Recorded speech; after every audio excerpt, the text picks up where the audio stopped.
Alright, welcome everyone. And we are back with some more Unmatched Adventures, TMNT. Today we'll be facing off against Krang in a 2-player game, and we're going to be using Bruce Lee and Muhammad Ali from the new Lee vs. Ali set. And then the two minions that we've got are Leatherhead and Slash, which are the two minions we did not see in last week's video of the Turtles vs. Shredder. Before we get started here, we'll explain Krang a little bit. So we are on the Technodrome map. Krang is attempting to expand Dimension X to engulf our world, and we have to stop him before that happens. So currently Dimension X is only in the section here that is denoted by the face-up token here. You'll notice that there are face-down across the board. Whenever the threat advances and gets to here, it'll reset and then flip the next token here for the monitors. There isn't any inherent downside to being within Dimension X, but there are some Krang card effects that will refer to fighters being within Dimension X. So currently, only fighters in these 5 spaces would be considered eligible for those types of effects, but as the game goes on, it will expand to more and more of the map. And if Dimension X ever gets over here and we flip this last monitor, then it will be game over for us. Additionally, you're going to see that there are these machines around the board that Krang has. The way that these work is we need to disable them, because at the end of the round, Krang will advance the threat marker extra spaces based on however many active machines there are. And in order to disable them, we have to end a maneuver with a fighter on one of the spaces that these little nodes are connected to, and then discard a card from our hand to disable the machine. That will flip it over to the inactive side and will spare us from the threat going up quicker. Similar to Shredder, who has an extra initiative card in the deck that deploys foot soldiers, Krang has an extra card in the initiative deck that will trigger these Technodrome traps. So we'll flip the top card of that, we'll roll the die of ultimate destruction, and then there will be some sort of effect that happens based on the result. The die itself has 6 sides, but one of the sides is an X, so the actual values that he can roll are anywhere from a 1 to a 5. A player, whenever the die is rolled, a player can discard a card from their hand to force a reroll. You can do that any number of times.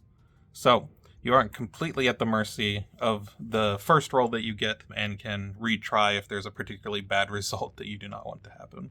I'm sure that some of Krang's card effects within his deck utilize the die as well. So you'll also notice that there is no threat value on the threat track like there normally is. The threat value is just considered whatever the highest numbered face-up monitor token is. So currently it would be at 1, and then it can get all the way up to 4 later down the line. But yeah, we are going to get started here. We'll go over minion abilities when they become relevant. And I haven't really seen any of Krang's or either of these two minions' cards, so we are going to be in for a surprise, I'm sure. Of course, anyone that is been playing Unmatched for a while is likely familiar with Bruce's deck. We'll still show off some of the cards because he has been harder to get a hold of for a while, so for some people that are newer to the game, they might not be as familiar with his stuff. But Muhammad Ali is obviously completely new, and interested to kind of show off some of his cards and see what he's all about. But we'll do that when it gets to player turns. So without further ado, I think we are ready to go. We've got the Henchman and Ally decks. For those who didn't watch my Shredder playthrough, essentially we have 2 of these henchmen that start in the deck, and then we can get an ally every turn by ending with a fighter in the space that is noted there. So in this case, to get Irma recruited, we would need to end in starting space number 2 with one of our fighters, which is currently where Ali is. And then this would be added to the initiative deck for future rounds. Additionally, if we fail to get the ally, not only is it removed from play for the rest of the game, but we would also add the topmost henchmen to the deck. Allies and henchmen all have immediate effects that when they are drawn from the initiative deck do something good in the case of allies or detrimental in the case of henchmen. And then at the end of the round, if there is an ally and henchman neighboring each other, they remove each other from the deck. So getting allies not only ensures that you are avoiding henchmen, but you can get rid of some of the henchmen that start in the deck, and any that you might have picked up during the course of the game. That being said, I think it's going to be a lot harder to secure the allies compared to last game, because last game we had 4 fighters that each had a sidekick, so 8 fighters total on the board. This game we only have 2 solo fighters, so allies might be a little bit harder to come by, but we'll obviously try to get them if we can. With 2 move 3 fighters, we do have a good amount of ability to get around the map, so that will make it a little bit easier, but we will have to be very careful with positioning. The nice thing about Ali and Bruce is that they both have abilities that help with movement. Bruce gets to hop away at the end of each turn, and then Ali can attack from an extra space away when he's in butterfly stance. So those 2 things combined might help us with balancing the allies, the objectives, and still dealing with the enemies as well. All right, let's see who is up first. Krang it is. All right, so his end of round is advance the threat marker by 1 plus the number of active machines.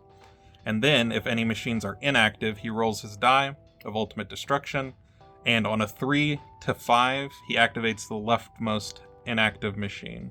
So basically a 50-50 of reactivating a machine if at least one is down. Let's go ahead and see where he is going. It looks like he is 3 away from Ali, so he's actually just gonna run right for him. This actually maybe works out alright for us, because it means Ali can stay here on the second player spot, get Irma, avoid getting a henchman, and then also fight Krang a bit here. I didn't mention it earlier, but Irma's effect when she is drawn from the initiative deck is to reveal the top card of an enemy deck, and you can discard it. So you get some info. If it's a bad card, you can get rid of it. So pretty useful effect there. Alright, and then Krang is going to be attacking Ali with that card. And before we decide what we're blocking with, let's take a look at Ali's opening hand and see what he is working with. So first off here, we've got Momentous Shift, a very familiar card. This is a 3-value versatile that has a during combat that if your fighter started this turn in a different space, this card's value becomes 5. So very nice just to have shifts in general. I'm usually going to be using them more on offense than defense for the increased value, but there are times where you have movement effects on defense that can set you up to use a shift on the second attack that your opponent does on you in a turn. Or if you're going against a character that has a lot of action gain, like Bruce, for example, you're often going to be getting attacked multiple times. So if your first defense can move you, and then shift is active as a 5, that can be nice. However, with Ali, since he has Sting Like a Bee stance to get +2 to his attacks, this can also be a 7 on offense when he's in that mode. So definitely a strong card to have, and there are 2 copies of that in the deck. Then we've got Jab. It's a 1-value attack, and it has the after combat effect, draw a card, gain an action, and if you're in butterfly stance, then you get to move up to 2 spaces as well. So definitely a nice card here. The really cool part about this card is if your opponent takes the attack because you're in butterfly stance and they think that you're not swinging very big at them, this lets you actually still move up into melee if you were using your extra reach from butterfly.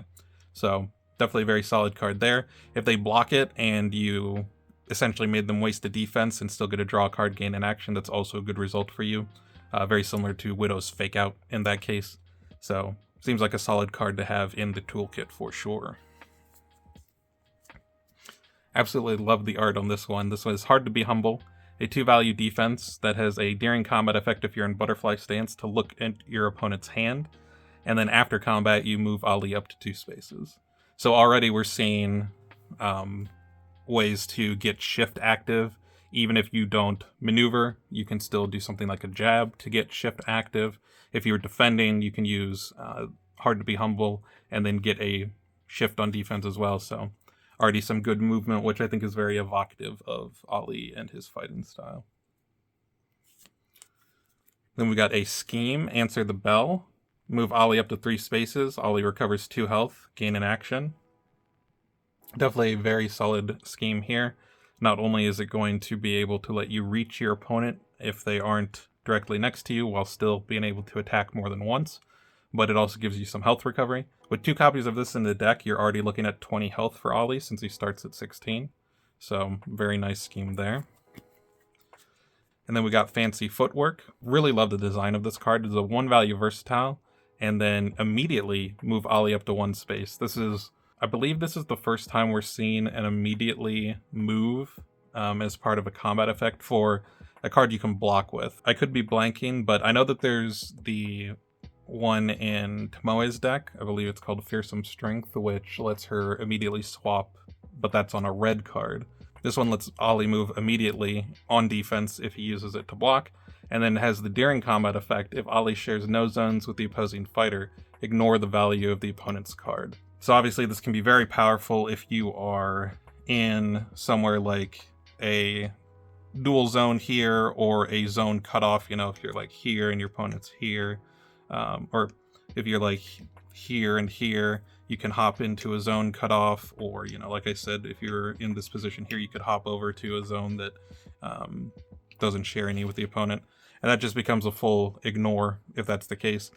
Furthermore, if you're in B stance, you can attack with this and set up to hop out of the zone, or if you're already in a zone cutoff, just stay where you are, and this is a 3-value ignore on offense in that case. So very cool card, very flexible card, and definitely one that encourages smart positioning, both from you and the opponent, so they can avoid that effect taking place.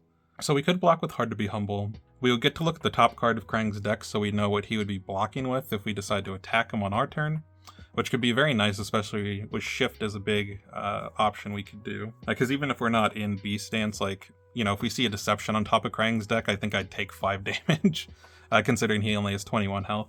We could also just take the attack because we do have some healing here, so Ollie can already recover some of the health he might be taking if we do not block here. I like being able to kind of see what Krang's got going on, so let's go ahead and block with that and see how it works out. Alright, Big Brain move. It's going to be a 3-value attack with a during combat effect if Krang is in Dimension X, which he is not since it's only this column right now. This card's value is equal to the threat level instead. And then after combat, if Krang won the combat, activate a machine. Okay, so he is going to win combat, but fortunately since we haven't deactivated any machines yet, it's not actually going to matter here. Alright, so our during combat is going to look at the hand, which in this case is just the top card of Krang's deck.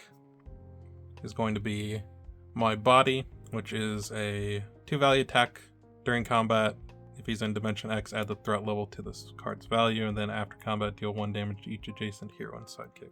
Okay, and then it's just a blank 3 on defense. So if we attack into him, we know that he's blocking with blank 3. We can move Ollie up to 2 spaces. I believe I'm going to move him here. After combat, Krang would activate a machine, but they're all already active, so nothing extra there. Alright, and then that'll be it for Krang.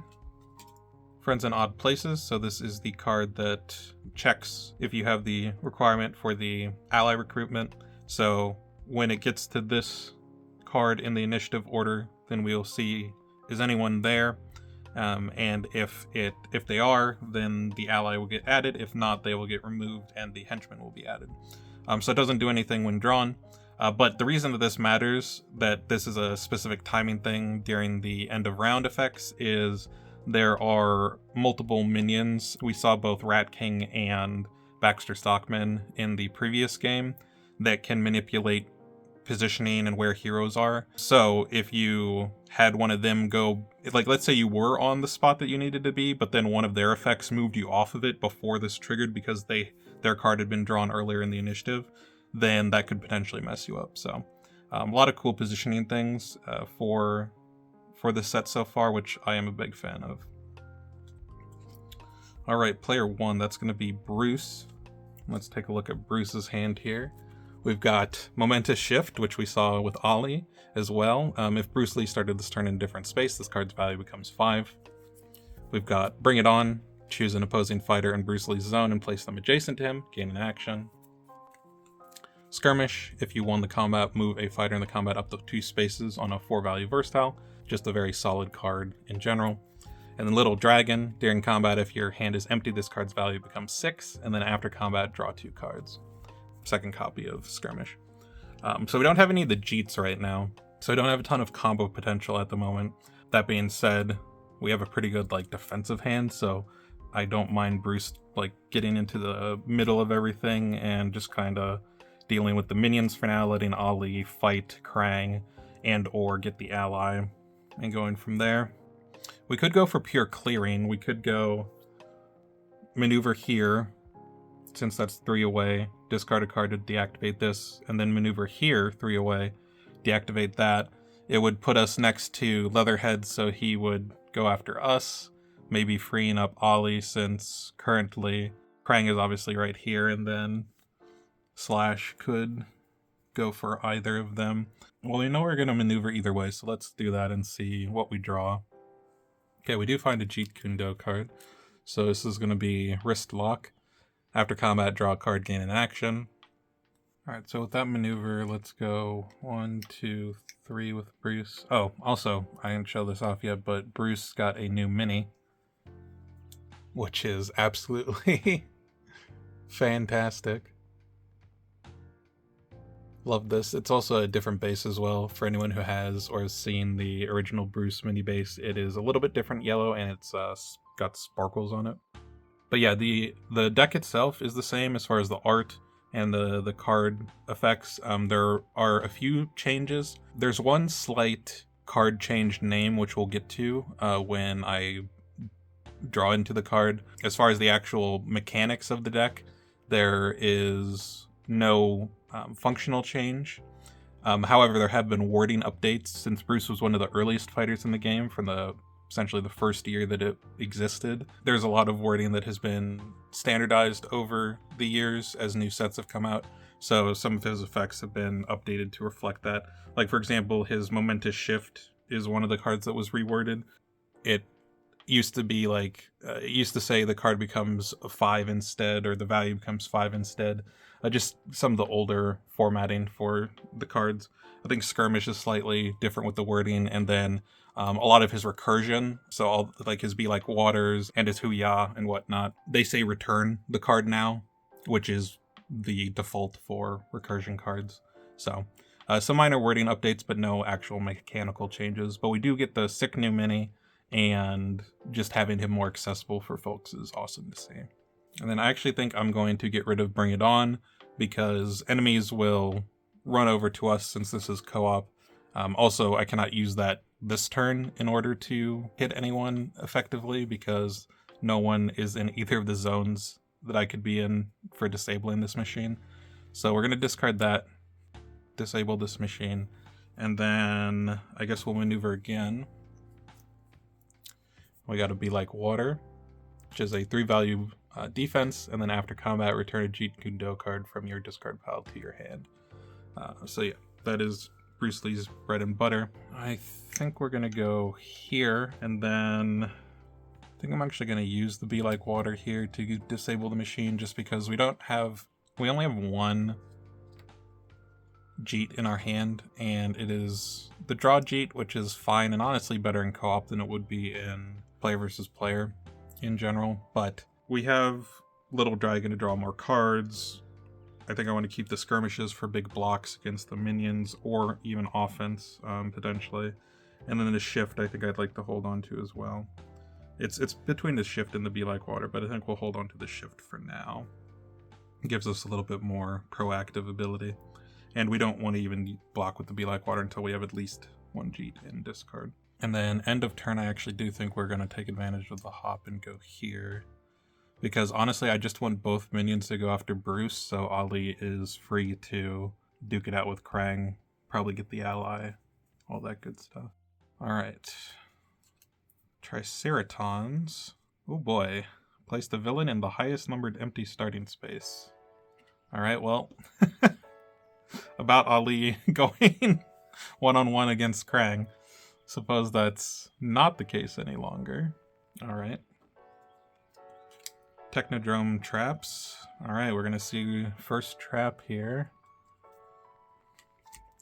Wall compactor. Oh, I guess I didn't realize that I'm now in Dimension X, so that's probably not great for Bruce here.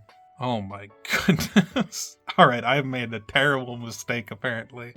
Alright, so wall compactor. He's gonna roll the die, and unless it shows up on the one X side, then all players with a fighter in Dimension X, which is Bruce, discard cards from their hand or the top of their deck equal to their roll, divided as they choose. Okay, so we can mix in top of deck with hand.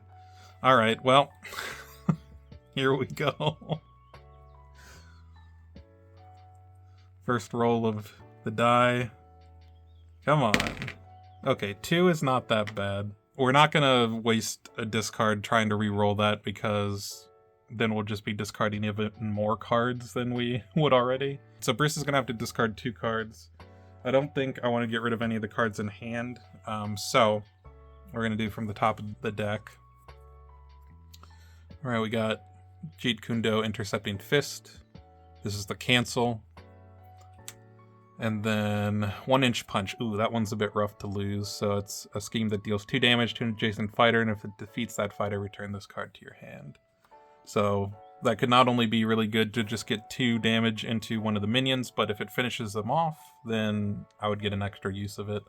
So those are a couple of rough cards to lose. Obviously the Jeet, the cancel Jeet is pretty nice. Overall, it's not the worst one to have in this mode, just to stop some of the annoying defensive effects that enemies might have, but also, as we saw from that card that's coming up from Krang, sometimes they just have blank value defenses, so not as good against those types of cards. But we can always get it back with some of the Jeet recursion. Now, of course, keeping the Be Like Water would have been a little bit more attractive, but I did not expect to be losing more cards. And then the 1-inch punch is a little bit unfortunate to lose, but it's not the absolute end of the world.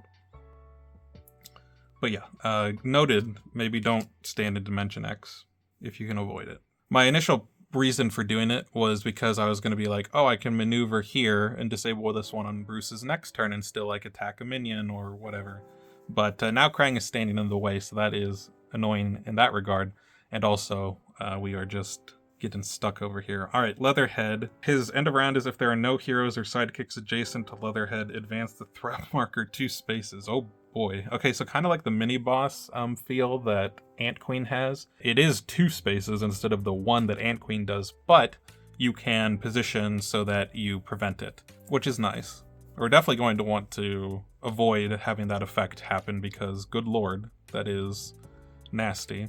The nice part about this, honestly, is because the minions try to get to you anyway, it probably won't be too hard to keep this in mind. Now, it is a little bit harder since we only have 2 fighters, but not the end of the world. I imagine that there will be effects that Leatherhead has that punish you for being adjacent to him, because you're encouraged to do so to stop his ability from triggering. Bruce may or may not be in for a bad time. He's going for Bruce. The question is, do we have him go in this space or this space? If we have him go here, then if Slash goes, we can optionally have Slash go for either Ollie or Bruce, because they'd be equidistant at that point. Currently, Slash would be going for Bruce since he's only 2 away if he goes through Krang there. Whereas Ollie is 3 away. I guess there's no reason not to give ourselves options, so we'll put him there, I guess. I'm thinking about blocking with Little Dragon, but I also am realizing now that there might be effects in a lot of Leatherhead's cards that move him away from people, because the idea there would be that if you go before Leatherhead and expect him to come to you, then he hops away with his combat effects and makes it so someone that goes after him has to be the one to prevent his ability from going off. Of course, Skirmish wouldn't actually help with that because Defender resolves first, so he would still move away if he has some sort of effect that does so. So yeah, I guess we'll block with Little Dragon, and worst case, Ollie can try to prevent whatever shenanigans if he tries to move away. Terror of the Swamp. Oh boy. It's just ambush. During combat, the opponent discards 1 random card, adds its boost value to this card's value. On the bright side, a bunch of our cards right now are low. we only have 1-2 boost and then 3-1 boosts, but we have some pretty good cards in hand. So I do not like this. This would actually be an amazing card to attack with the cancel Jeet, because blocks for 0 would not get the discard or the boost, so it would be 3 damage right to his face. Same as a deception block. Alright. Okay, we're losing one of the skirmishes. We still have another one. It is annoying, but not the end of the world. Bruce will take 1 damage. And then that will be it for Leatherhead. On the right side, he is not moving away from us, so that is positive.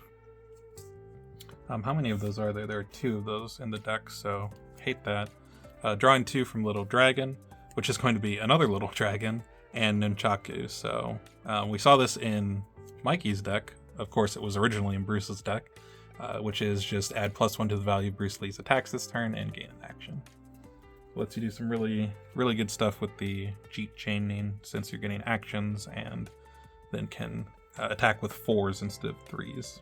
Also helps stuff like shifts be 6s, 5s for skirmishes, all that good stuff. Alright, that'll be it for Leatherhead. And then Slash is up. So now we have that option. We can completely get Bruce surrounded, which I don't love. I think if Krang wasn't over here, I'd be maybe alright with it. Because I could use... Well, also if I hadn't lost one of the skirmishes. Because my initial plan was to block with some skirmishes, at least on one of the minions, and then push them out of the way so I wasn't pinned in here. And it was ideally going to be the one that was below Bruce, so then he could go over and get this machine next round. But now that Krang's kind of messing that plan up, I think we might send Slash over Ali's way. And I do generally like to take minions down first, so him going over there to where Ali is, so Ali can start beating up on one of the minions. Yeah, let's go ahead and have Slash go over here to Ali and then smack him. I don't think I want to block with either of our cards. We do have fancy footwork, so I could hop into here and ignore the attack value, but we're full health. We have healing on a scheme in our hand, so I don't think I want to use that right now. I might actually try to use that on offense at some point. So yeah, let's go ahead and just take this one. Say who's next, which is 3-value attack. After combat, if there is a Fury card in Slash's discard pile, put his initiative card on the bottom of the deck and place him adjacent to the hero with the highest health. So this is a mechanic that Slash has here. So there are these Fury cards. There are 5 of them, and these do not start in his initiative deck. So I've got him set to the side of his initiative deck. It is a 0 boost card that says that it does not start in his deck, and then if Slash plays this card, discard it and play another. So it doesn't have an attack or defense value. And if this is a card that gets drawn during an attack or block, then it just goes to the discard and you replace it with the next card. But then there are a lot of effects in Slash's deck that key off of these Fury cards, being in his discard usually. So he'll add 1 to the top of his discard pile at the end of each round. So once this happens, he'll at least have 1 that's in there for future effects. And then things like this can happen. So currently, this will just be a 3, so Ali takes 3 down to 13. And no further effect. So a kind of minion that builds up over the course of the game. Player 2, it's going to be Ali, of course, so it does seem like Slash is at his weakest before any Furies are around, so trying to hit him for a decent amount this turn could be good. I think I like going for a jab. Start off with that. Slash and Destroy. It's a 2-value block. During combat, add +1 to this card's value for each Fury card in Slash's discard pile, which is currently none, so it's just going to be a 2, but ours is only a 1, so no damage. And then we draw a card and gain an action. Before I looked at the new card, I did not, at the start of this turn, show off Ali's ability. I've been talking about it a bit, so probably have a decent idea by now, but it's called a Beautiful Swing. Begin the game with your stance on Float Like a Butterfly. After you attack, if you won the combat, change stances, and then Float Like a Butterfly. When you're in this stance, you can attack from 2 spaces away, and then when you're in Sting Like a Bee stance, you add +2 to your attacks. So, and then there are a bunch of effects in the deck that have extra effects if you're in the butterfly stance. So that one gives you more options and whatnot, but you don't hit as hard. And then once you win a combat, you swap to Sting Like a Bee. You can get a big hit in. You're usually going to win that combat since you get a +2. And then you go back to Butterfly Stance. Alright, the card that we drew was Louisville Lip. Ali recovers 1 health, draw 2 cards. If you want to combat this turn, each opponent discards 1 random card. Very strong effect.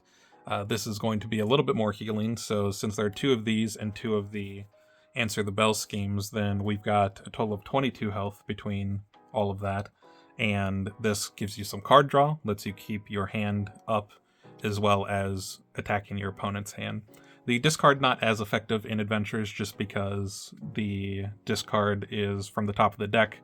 Enemies in Adventures don't run out of cards like a player could, so usually random discard is not as good with that. But the health and the draw is very solid in Adventures still, so cool scheme. We also have the ability to move up to 2 spaces in addition to that action gain and draw since we are in Butterfly Stance, so I think we are going to take advantage of that. And we are going to hop over here. Go ahead and smack with the shift. It's not going to be the shift with a +2, but that's fine. Another one that keys off of the Furies in the discard pile, so that's just going to be a blank 2 at the moment, to the shift, which is a 5. So slash will take 3 down to 7. And then because we won the combat, we will swap to B stance.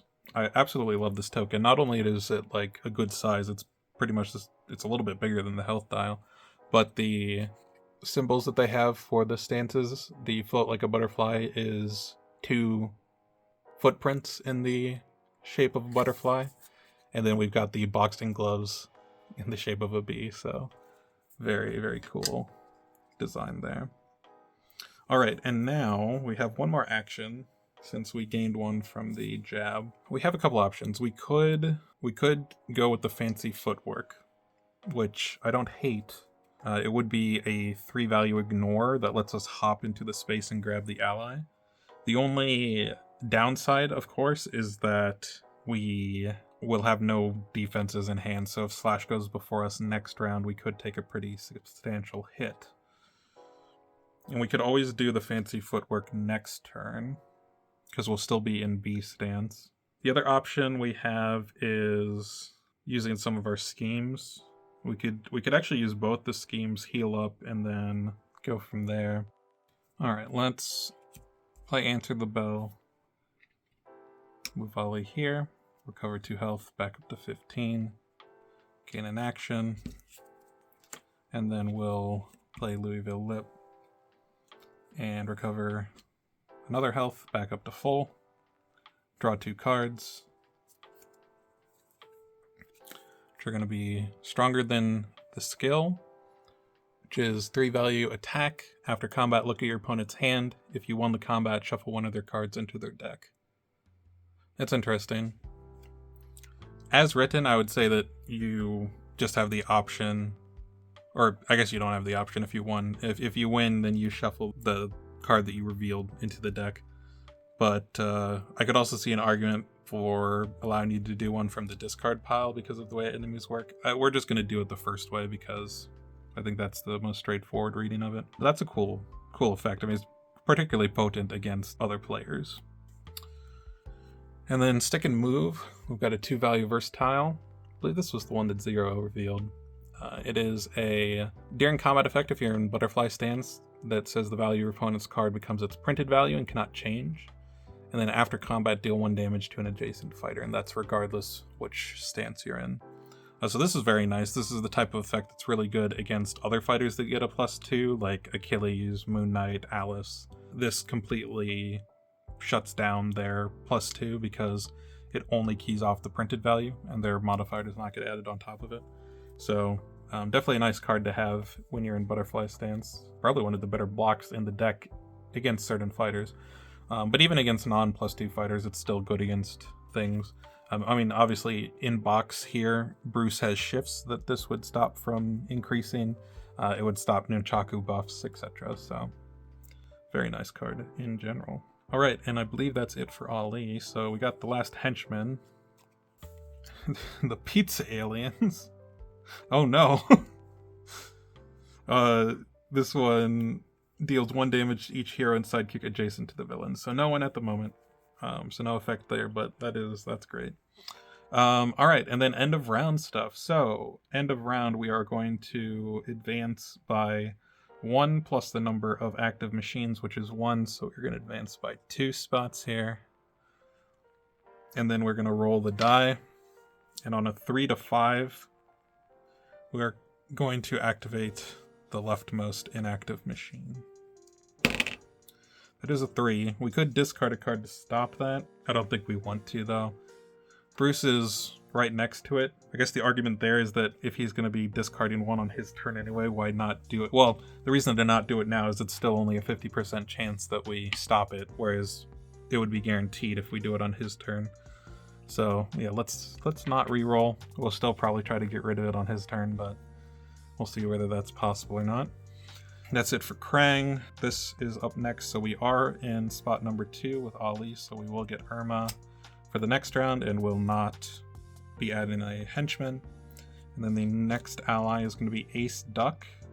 This is the one that tragically was missed in my previous game because I totally blanked on the ally stuff on the first turn despite talking about it at decent amount of length while planning turns. So to not get this guy in that game, it does seem like one of the more powerful effects as long as you can set it up. It is 1 player may draw until they have 3 cards in hand.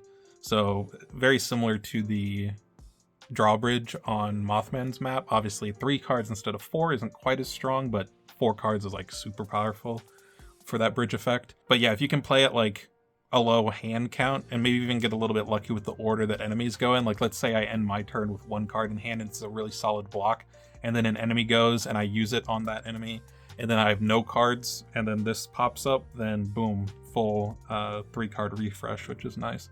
But even drawing, like 1 or 2 cards off of it is still solid. That is going to be space 1 is where we want to be, so potentially Ollie can end there if we are still dueling with Slash here. We'll see. I don't think Bruce is going to be the one to get there, even though he could, because that is where he started, and he'd be able to double maneuver and hop with his ability. It would not be able to get rid of this if he did that plan, though, so it is more likely to be Ollie if we get it at all, which we'd like to, because it is a solid ally. And then Leatherhead is not adjacent to, or is adjacent to a hero, so he does not increase, and then we do put a Fury from that set-aside pile into Slash's discard pile. So now he does have those effects online, any that care about Fury. Oh, and I almost missed it, but I'm now remembering. We did get Louisville Lip, which will discard the top card of each of the enemy decks, so before I do that for Slash, let's discard. So for Krang, we know it's the My Body that's getting out of there. For Leatherhead, good lord, monster to sum, 5 value attack, 3 value block. After combat, if Leatherhead won the combat, advance the threat marker 1 space. Good lord, a 5 is very likely to win on offense, and then 3 is not the worst to win on defense. Okay, and then Slash, oh no. Slash discards Deception, that is rough. Which means he is going to reshuffle everything. That's the one you don't want to see there. He's going to reshuffle everything, and then Fury, the Fury that he adds with his initiative card effect is going to be the only card in his discard pile. I was going to say Louisville Lip is actually nice for the discard here because it means that we're closer to reshuffling for Slash and making sure the Furies are not in the discard pile. Unfortunately, because it discarded Deception, that is the one case where that is not useful. So, rough order there, but oh well. Alright.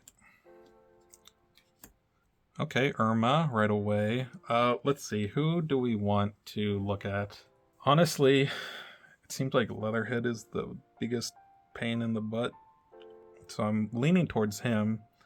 I could also do Slash because that will give me info for Ollie, not only on what Slash might be attacking with if he goes before Ollie, but also if it's a card that is particularly bad, I can discard it and get him close to reshuffling so the Fury is back in the deck. Could also do Krang because I am in Dimension X with Bruce, so he might care about that a lot.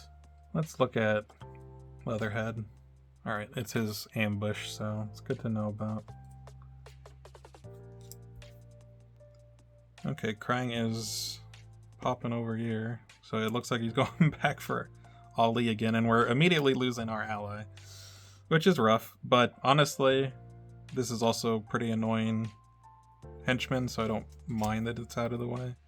1 damage to each hero and sidekick adjacent to Krang, but no one is. Oh boy, we got a trap going off. Whether Sphere, on a 1 to 3, advance the threat marker 1 space. On a 4 or 5, advance the threat marker a number of spaces equal to the roll? Oh my goodness. Alright, alright. I see how it is, Krang. He came to tussle. Yikes. I don't think I can just let the threat advance by 4. I think I'm going to discard Stronger Than Skill to re-roll that. It is a 5 right now, which is our highest value attack, but the effect itself isn't that good against the enemies. Getting the info is nice. Well, I was going to say getting the info is nice, but you actually don't get info because it immediately shuffles that card back into the deck. So if we get lucky and it's a card that's annoying on top of the deck, then cool, it's now shuffled back in and we might get a better one, but it's all down to the randomness. So I think we'll ditch that one for now. Oh, son of a... I mean, that's the downside of trying to re-roll. Do we really want to ditch another card? I mean, the answer to that is no, but I think we still need to. Guess we'll get rid of the shift for Bruce. Okay. Advance that by 1.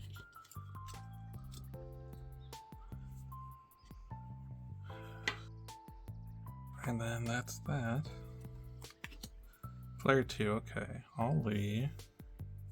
Definitely gonna maneuver first action. Okay, we got another answer the bell. Slash is positioned in such an annoying spot. So it would be great if he was adjacent here and then we attack with fancy footwork, ignore this value by hopping here, and then we're here for the ally.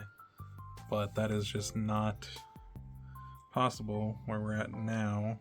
We could answer the bell, go here, fancy footwork, hop here, but then we're not in the spot that we need to be. I think it might just be another maneuver, unfortunately. Let Slash come to us, get the ally, hopefully hit him hard next turn. I don't love it, but... Alright, we got the Ali shuffle. 2 value attack. If we're in butterfly stance during combat, we can boost the card. Then after combat, if we won the combat, shuffle a non-scheme card from your discard pile into your deck. So very nice recursion, and helps you as far as exhaustion's concerned, though I don't think, from what I've seen, Ollie's going to be a crazy exhaustion fighter. But gives you some play, especially against fighters who are exhaustion fighters. It gives you some more longevity. And of course, recursion is just nice in general. It's also going to be not hard to win with, because if you're in Sting Like a Bee, it is a 4, which isn't an automatic win. It can be difficult to win with 4s at times, but particularly against Bruce, winning with a 4 is actually quite easy on offense. Most of his blocks are going to be 3s, but even if you're in butterfly stance, you can possibly win with it by boosting, depending on what your opponent blocks with, because you can, with a boost 3, get it up to a 5. So that is very likely to win. And it gives you a big attack in butterfly, since most of your stuff is a little bit smaller in that mode. And it's a way to switch to Sting Like a Bee stance if you really want to get there and attack big with other cards you have. So yeah, very cool card there. Like to have it. And we'll go there for now and try to get this ally, who honestly, this one giving us extra cards when we're already being attacked on a lot of fronts as far as hand is concerned, seems very valuable. So we'll do this setup turn here to try to get into a better spot moving forward. I was really hoping Bruce was going to go before Leatherhead, because I had a pretty crazy turn lined up, if so, where I was going to get very likely to get a little dragon off at a big value, but we'll block with Little Dragon because we know it's the ambush. We do not want to lose Little Dragon, so this will also help refill our hand a little bit since we're losing one of these 3 cards that are in it. That's not the one I wanted to lose. Skirmish gone, but we do get to draw 2 with Little Dragon. So we still have a Jeet and a Nunchaku, which is fine, but the Skirmish I was hoping just to have a big value attack to try and burst this guy down since he's so annoying. Let's see what we draw with Little Dragon. Okay, we got a Hua, which is very nice. Gets a Jeet back from discard. And then a Shift. Skirmish would have been nice with the Shift, because that was my original plan before I discarded the Shift to the reroll, was I wanted to Skirmish, Jeet, Shift, after having played the Nunchaku first, of course. And then when I discarded the Shift, I was like, well, I can do that same plan, but I can Little Dragon as the follow-up instead of the Shift, because it would have been a 6, being the last card in the hand. Well, I guess this would have messed it up a little bit, because this was going to draw a card, so I did miss that part of the plan. So maybe this is going to work out better. We'll see. We shall see. Bruce is still probably going to have a pretty good turn thanks to those draws being pretty solid for us. Alright, and then that is... he doesn't have another one of those ambushes until he reshuffles, so that's a good thing as well. Slash is up and is obviously going to go for Ali. He's 2 away from him if he goes that way, so I guess he has to go... or no, he's 3 away, either way. He can either go 1, 2, 3, or he can go 1, 2, 3. And so we'll put him there. And then as far as this goes, I think we're just going to block with Stick and Move because it's an auto damage and a slash, so trying to get some defensive damage to get him a bit lower. Going it alone. It's a 3, so it's going to be 1 damage from the combat. And then after combat, it's going to deal 1 damage to each opposing hero in Slash's zone, add +1 damage for each Fury card in Slash's discard pile. Holy moly, that's some auto damage. Keep this guy away from your 1 HP sidekicks. I mean, just in general, but even without the Furies in there. But yeah, so that's going to be 1 damage from Ali since Slash is adjacent down to 6. And then Ali will take 2 since there's a Fury in the discard. There's 2 of those as well in the deck. Then that will be Slash's turn done. Player 1, that's going to be Bruce, of course. Let's go ahead and start with an Nunchaku, because we're definitely attacking at least a few times this turn. And then I could do a maneuver, because I think I'm going to want to at some point to potentially deactivate this machine, but also to turn Shift online by going like here. However, I think I will start with this because we're going to draw a card off of it, so we'll get some more info on what we have to work with by doing it that way. So yeah, let's go ahead and attack him with the Jeet Kune Do wrist lock. It's going to be the other monster to summon, which fortunately, because of the Nunchaku, we are winning this combat, so he will not advance the threat marker. Because that is 4 to 3, so 1 damage to Leatherhead. And then we will draw a card for Bruce.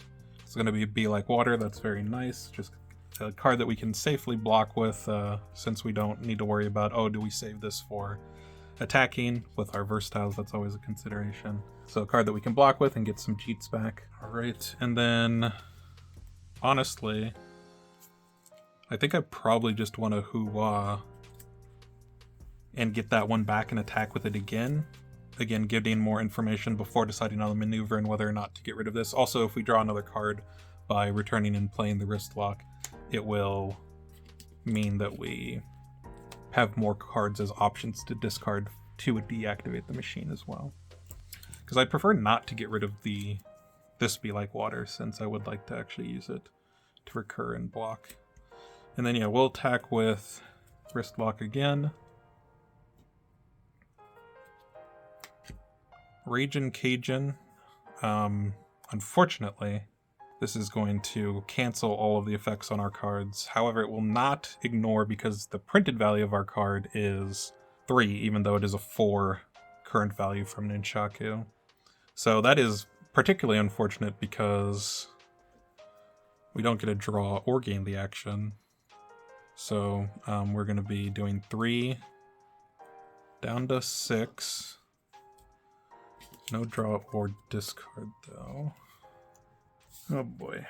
We do still have 1 action because we haven't done that maneuver yet. So I guess I'm glad I waited because I did not know that he had a cancel. Now the question is, do we just throw the shift at him anyway? It is currently not active because we have not moved from our spot this turn. But if he pulls the cancel, then it's a 4 value attack into his 1 value block. We will still not have it ignored. And then we'll also get his cancel out of the way.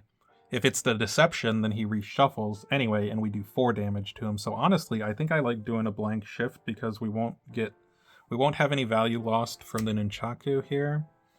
And it'll either get rid of the cancel and then we know deception is next, or it will result in him reshuffling with deception anyway. Yeah, I think that's fine. The other funny part about it is if he does reshuffle and he gets Tear of the Swamps back in there, his ambush, then if he attacks us because he goes before us next round and we block with Be Like Water, he won't actually discard anything because it's the last card in our hand, and our recursion happens after his during combat discard would. So yeah, I actually think this is the best route. Also, it sets us up to really benefit from Ace Duck since we're getting him into the initiative deck as well. It means that we're not clearing this, and it also means Krang is just going to sit here and scheme and advance the threat by 1 since he can't reach anyone. But I think I'm fine with just not dealing with Krang this turn. Yeah, okay. I think this is what we'll go with here.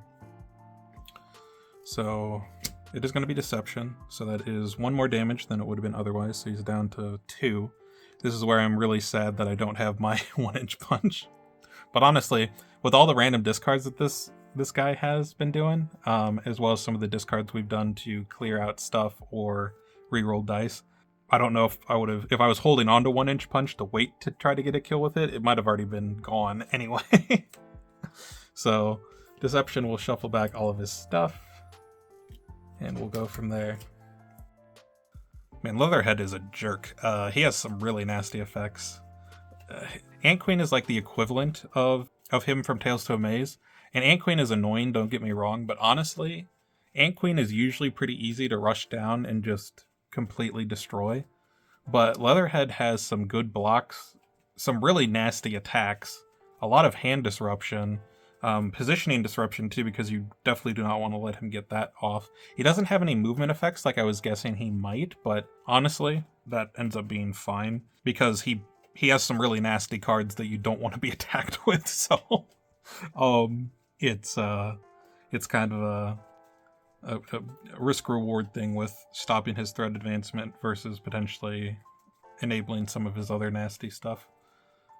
Also, his 5 on offense that increases the threat if he wins is really nasty in combination with his cancel, because if you try to block high with like a 5, it gets completely stuffed by the cancel that ignores. And if you try to block low, then his 5 hits you and does damage as well as advancing the threat. So yeah, that's pretty nasty combo.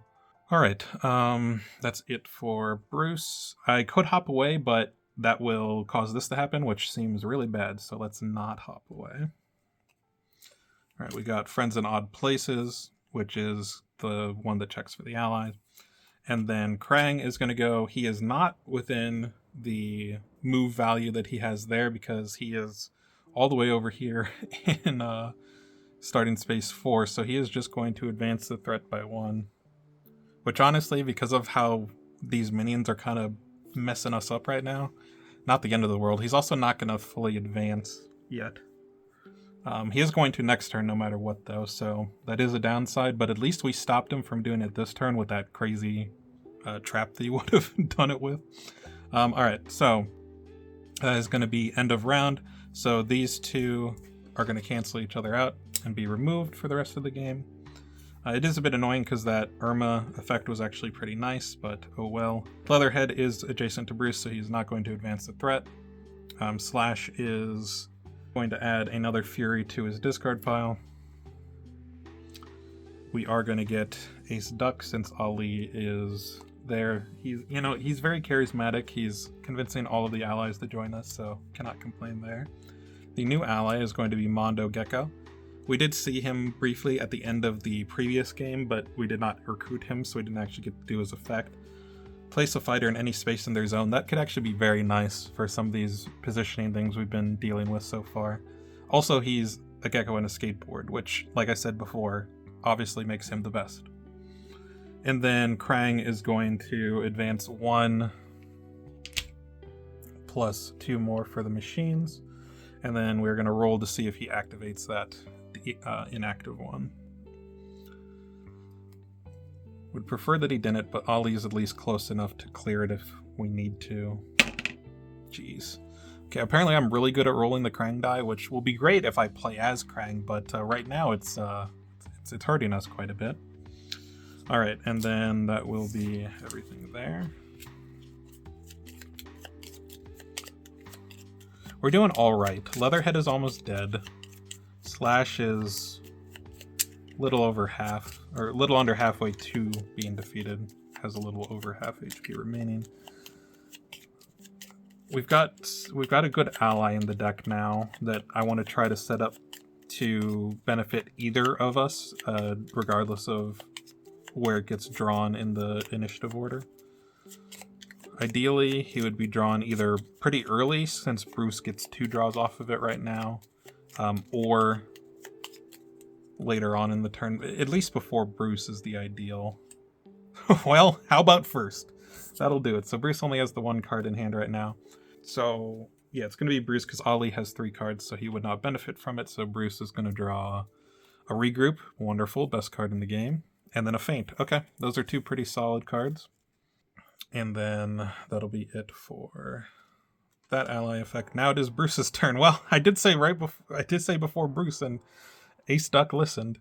Alright, downside is we don't have great cards to try and kill Leatherhead right now, so we might just be deactivating some machines. Now, it's not strictly necessary, because Krang is going to advance this turn no matter what. Okay, let's go ahead and maneuver. Got another Nunchaku. Still don't have anything great to attack with, though, even with the +1 boost. Obviously, if we attack with the feint, and that's with or without Nunchaku, and it is the ambush, it is a 0 that we would cancel the effect, so we would kill him. But that's only like a 25% chance. I guess it would also kill against deception, so it's like 3 and 8 to kill. It's not... it's getting to the range where I might just want to try to go for that. Attacking with feint also means that if it's one of the other cards, it won't be too detrimental. Wait a minute. The cancel is a 1 block, so if I Nunchaku... okay, well, I'm starting to talk myself into it, because if I Nunchaku and then attack with the feint, it also kills over the cancel. So the only thing it wouldn't kill against are the 2 copies of the monster. And now we're at a 25% chance that he survives, so we kind of just flipped the odds that I thought we had after I looked at it more. It does mean that we have to use the other Nunchaku, which is rough, but the problem is if Leatherhead lives and then he attacks us with the ambush, we could lose it anyway. Obviously we could block with the feint if we want to not risk that happening, which is probably the block we do. Even though I have a Be Like Water, I think I'd still feint Leatherhead, because there's too many cards that he could attack with that would be really annoying. So I checked the deck and it's 7 cards for Leatherhead, not 8. So it's similar percentages, but a little bit, I mean, technically a little bit more in our favor, obviously. 5 and 7 if we do the Nunchaku, and 3 and 7 if we don't. Well, we want to get out of Dimension X for sure, at the very least. I don't think we're actually going to get rid of the machine, because if we were getting rid of 2 machines, I'd go for it. But it's not going to matter for him advancing. And if we only get rid of 1 machine and he hits the 50-50, then we basically did it for no benefit, since it didn't help us this round, and then it turned back on again. I think we'll wait on the machine, and then 3 and 7 versus 5 and 7. I really think we want to hold on to the Nunchaku for the combo potential later. We're not set up for it now, but I don't think it would take very long for us to get in a spot where we'd really want it. Because we've already lost a couple shifts and a couple of skirmishes, I'm just worried about Bruce's damage output. Because I don't know what Krang's blocks look like yet. We've seen a 1 and a 3, but if he has more 3s and stuff like that, I don't want to run into a spot where we're struggling for damage on him. So I think we'll just go for the feint here. Hey, Tear of the Swamp. 2 damage, cancels the effect, and we'll take out Leatherhead, which is a relief. Because that guy was annoying. Holy cow. Alright. Done with that. And then end of turn, Bruce should hop, because if Krang doesn't move to one of us, then he advances before we go into the end of round phase, which is very bad for us considering we didn't deactivate a machine. So I'll hop here so Bruce gets aggroed. Looks good to me. There's the ally thing. Krang is up. So glad that we put Bruce where we did. And then he's going to smack Bruce. I think we're just going to be like water.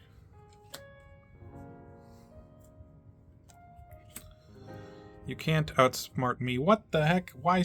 Oh, so many cancels. Bruce is dying. He's very sad. Doesn't like all these cancels. It would be an ignore if Krang were in Dimension X, but he's not, so it's just a cancel. Very rude. No recursion for Bruce. And that'll be that. Slash is up, is going to attack Ali. We have fancy footwork, but it doesn't actually do anything, so I guess we're just eating this to the chin. Thank goodness. Okay, that's very good for us. Not only is that no damage, but it's also putting his Furies back in his deck. Probably won't stay in there long because they get replaced whenever they're drawn, but means that whatever the first card is that he attacks or defends with, hopefully won't. I mean, Fury could always be the top card of the deck, yes, that's possible, but ideally we get at least 1 or 2 cards without a Fury being in there. Though I guess he will add one at the end of the round, so we kind of have to capitalize on it soon. I don't know if we're going to be able to get this Mondo Gecko either. 4 is just so far away. Ollie would still have to boost with it with a double maneuver. I guess he's got the answer the bell. Okay, we'll see. That will now deal 1 to Bruce since he is adjacent to Krang. Trap.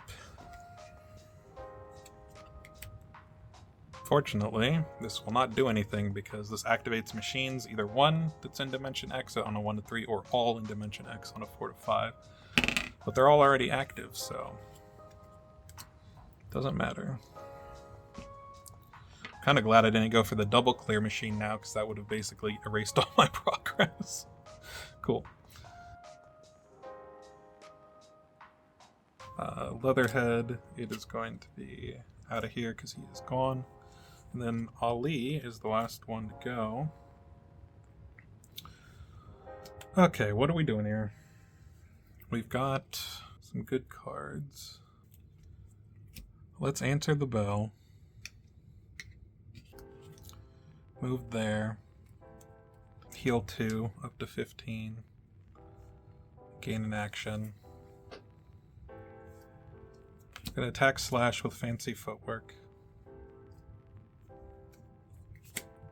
Unfortunately, it's deception. I was hoping to get some actual value out of the ignore, but it's still 3 damage.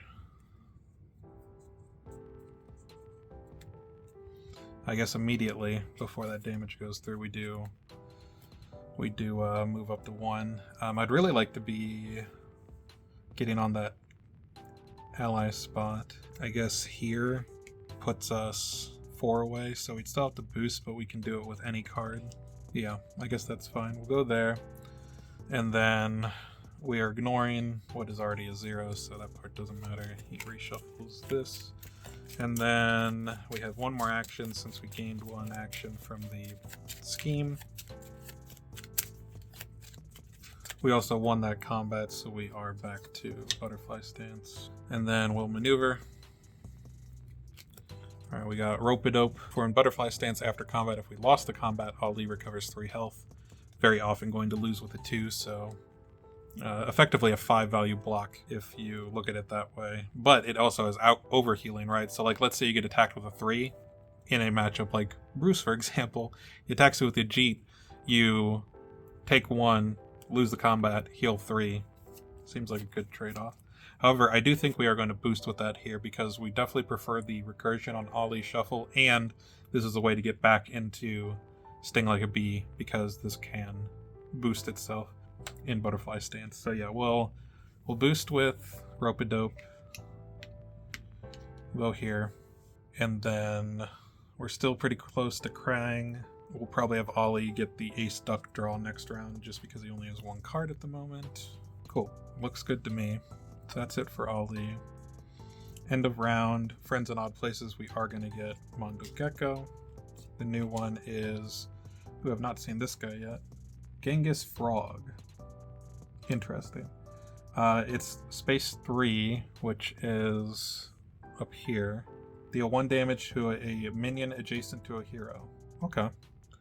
Well, that won't be useful for too much longer, so I'm not as worried about getting this ally. However, if Bruce goes, clears this, and then hops, it's easy enough to get to, so he still will probably do it to avoid henchmen getting added.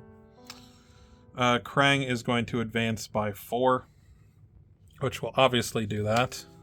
And then he is going to expand Dimension X. These little things here, I believe there's a little code reader thing that comes with the Kickstarter edition that will have like taunts here for Krang, so I'm excited for that to come in so I can see what those look like.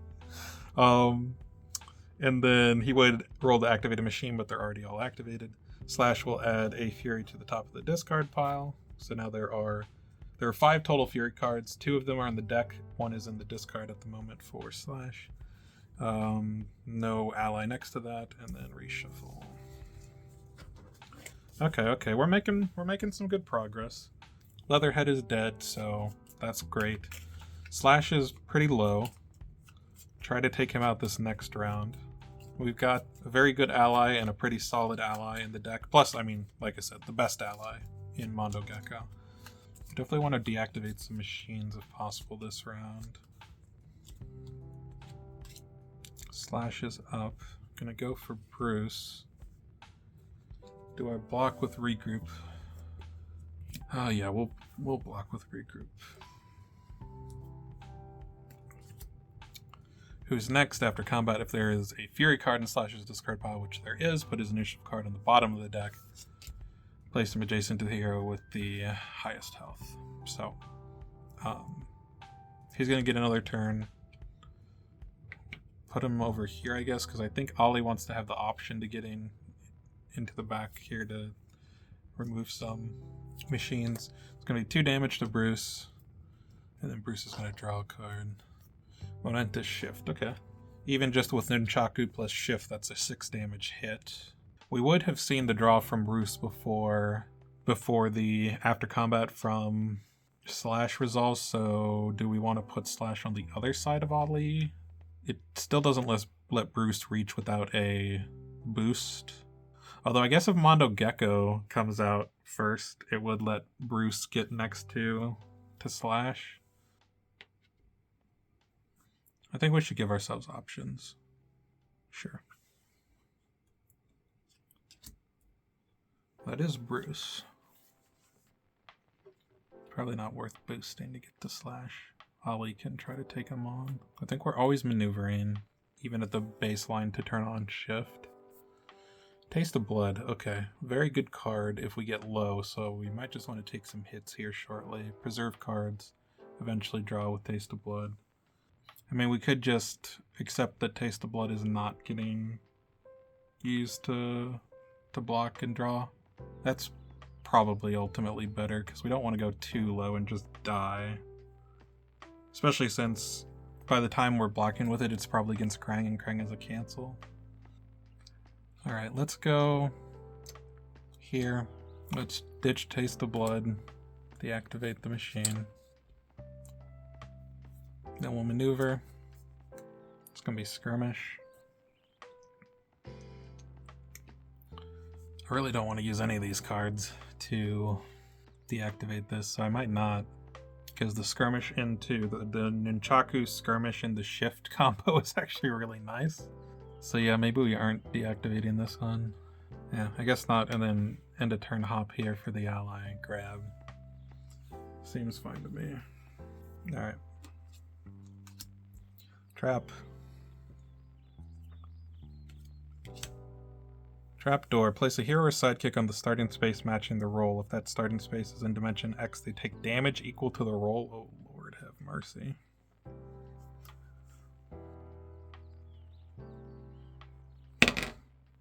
Three.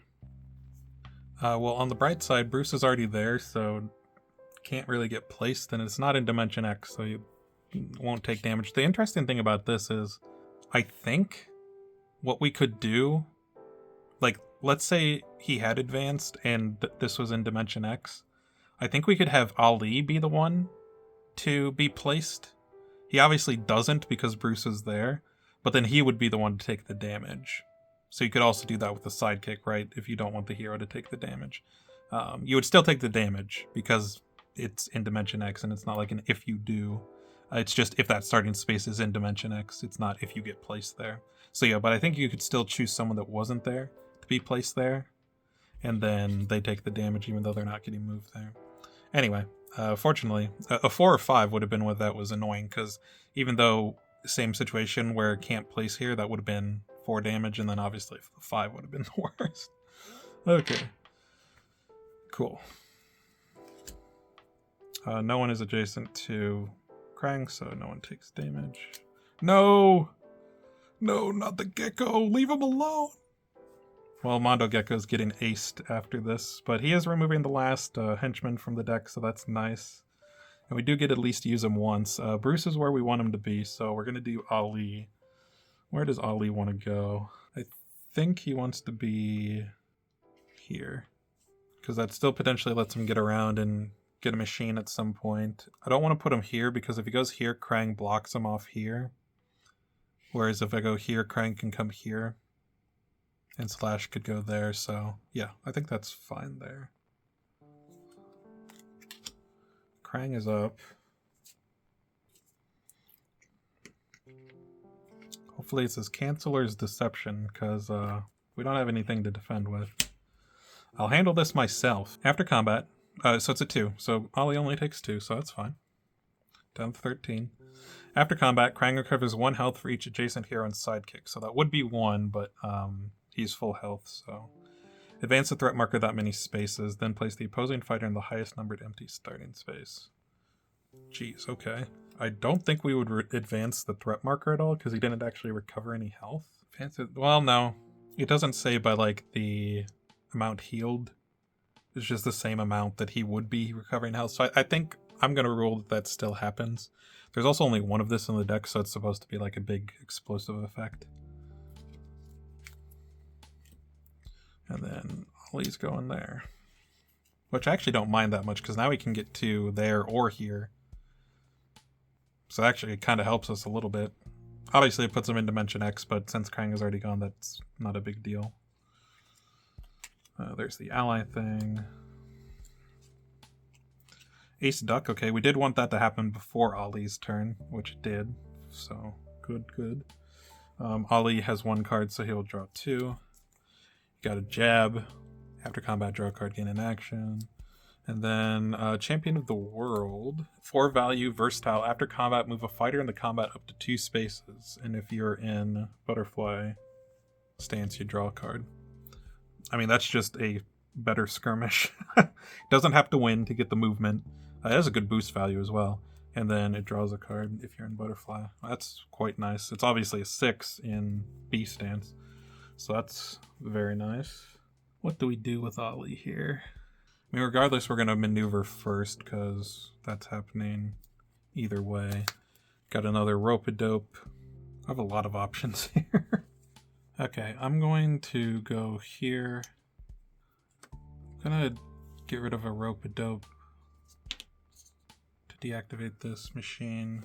And then we're gonna jab. It's gonna be a blank 1, but honestly that's pretty nice because this is the one that deals a bunch of auto damage, so but only on offense, so getting that out of the way is pretty solid. Then we're going to draw a card, gain an action. Another Ollie shuffle. I think we'll attack with one of those into slash. Ooh, okay. Oh, so we're definitely boosting that to kill him. Question is, which do we do? I don't really want to boost with either of these if I'm being honest with you, but I guess I'll boost with the other shuffle, keep the champion, and then do I just give back the shuffle that I boosted with? Maybe. It's either that or like shift, probably. Still have one in deck though. I think I want to just give back the shuffle because being able to have more recursion still is good. So we'll shuffle that back with the after combat, and then that'll be 4 damage to slash, which means slash will not get that extra turn, and we'll go down. Does mean that the ally we're picking up is not actually useful to us, but it means we're not adding a henchman, so it's fine. Alright, and then we switch to B stance, and that is it for Ali. And that will be end of round because that's Splash's card that's going away. These two remove each other, so we have both of the henchmen out of the deck. Krang is going to advance by 2 and roll his die.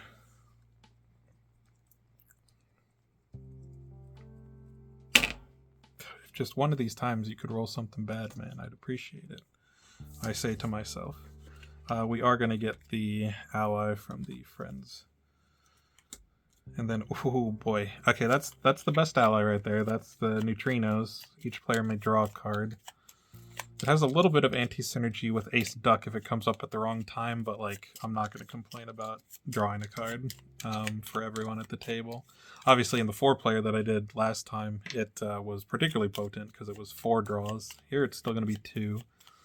And with this scenario, attacking your cards as much as it does, anything that I can get to help with that is appreciated. It does mean we have to be all the way over here to actually benefit from it, but Bruce can maybe clear machine and then head on over. We'll see. We only have Krang to deal with, so... Ace Duck, okay.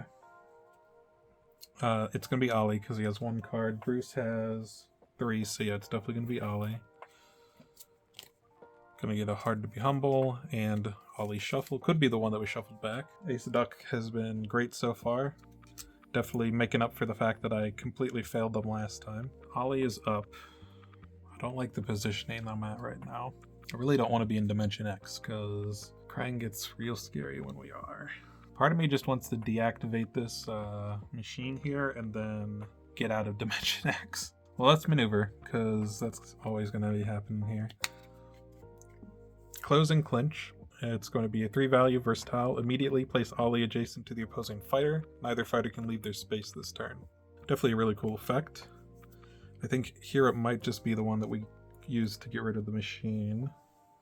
The issue is if I go here and attack Krang, his cancel is online.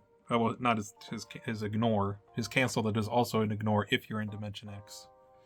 At least I'm pretty sure. Let me check if it was Krang or the fighter who needs to be in Dimension X. Oh, it's Krang. Okay.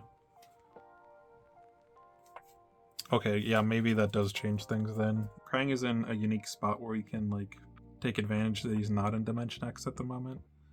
So, sure, let's close in and start beating him up. Bruce could theoretically clear both of the machines, but I really want that ally, so he's probably just going to do 1. Means we're still only advancing by 2, so that's usually like a good spot to be in. Yeah, let's just champion of the world. Bop him in the chin.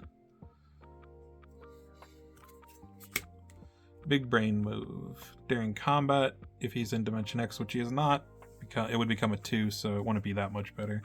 If he won, he activates Machine, but he is not winning, so that is going to be 5 damage to Krang.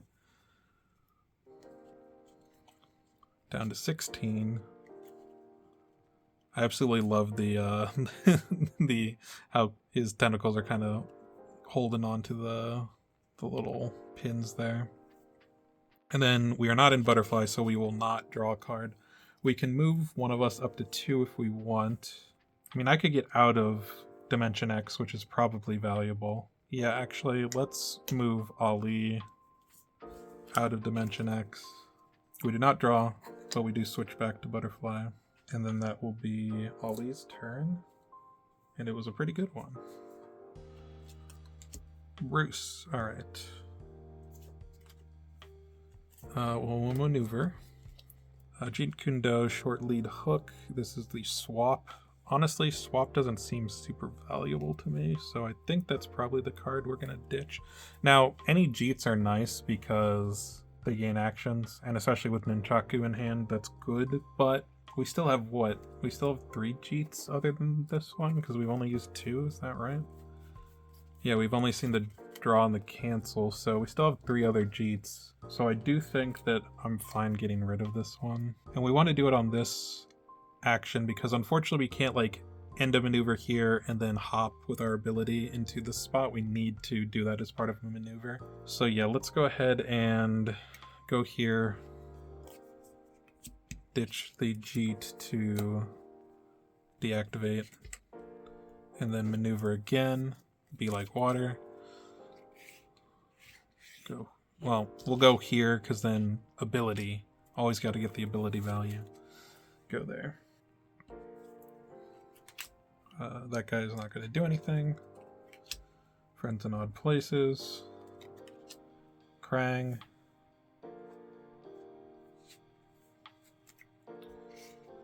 I guess if we block with this, we also get knowledge on his next card. So as long as it's not deception, and what he has 5 cards left. Yeah, he has 5 cards left, so that's fine. We'll block with Hard to Be Humble. Hope it's not deception. It's not. It's advanced Utrom Tech. During combat, add a threat level to this card's value, so that's going to be 2, so it's going to become a 3. And then the after combat relies on Krang being in Dimension X. It would place the loser in the highest numbered empty starting space, but not relevant here. So we're going to get to look at the top card of the deck. Say My Body, so we know that's the next one coming. And then we take 1 down to 12. Then Ali can move up to 2 spaces. Move here. Gives us the option of clearing the machine next turn if we want. And that'll be that. Trap. Laser net. Okay, I mean, we'll roll, but it won't matter because we're not in Dimension X. I specifically tried to avoid being in there. I will say though, once he advances and it's here, like that's so much, that's over half of the map that's in. So it's going to start to be pretty hard to avoid these types of effects. Hey, there's the 5. Why not? You know what? Get the big rolls out of the way when they don't matter. We do get the neutrinos. New ally is Karai. Honestly, now that we're rushing down, the villain, not the worst to get some extra chip damage in. Krang will advance by 2. And then that'll be that.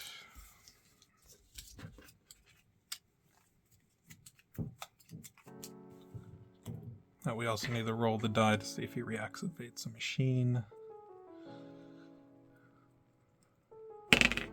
He does not. It's first X. Nice. Also, for those who are wondering, the traps only trigger on the numbers, so if you roll an X on a trap, it just doesn't do anything, which is nice. Okay. Okay, friends. Oh, also 2 is over here. So that's where we need to be. Honestly, if Bruce goes over there and starts fighting Krang, that might be the best. Neutrinos, we draw a card for each fighter. Bruce is going to get a regroup. Ali is going to get another close and clinch. Nothing. Trap. Honestly, fine to do now when we're not when we haven't gone into Dimension X yet, but we actually want to clear out some machines. Alright, this one is also not going to matter. 2, sure. Ollie, okay. So, I think we want to go grab that machine, and then don't know what after that. Let's maneuver and find out. Well, got a hat trick.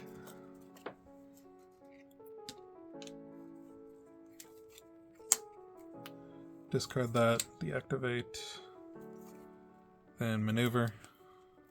Another stick and move. Unfortunately, a lot of low boosts, so the Ollie shuffle is not going to be great right now, but that's fine. You know, we can do something cute here. Let's go 1, 2, 3, and end there. I'm sure you may see what I'm planning here.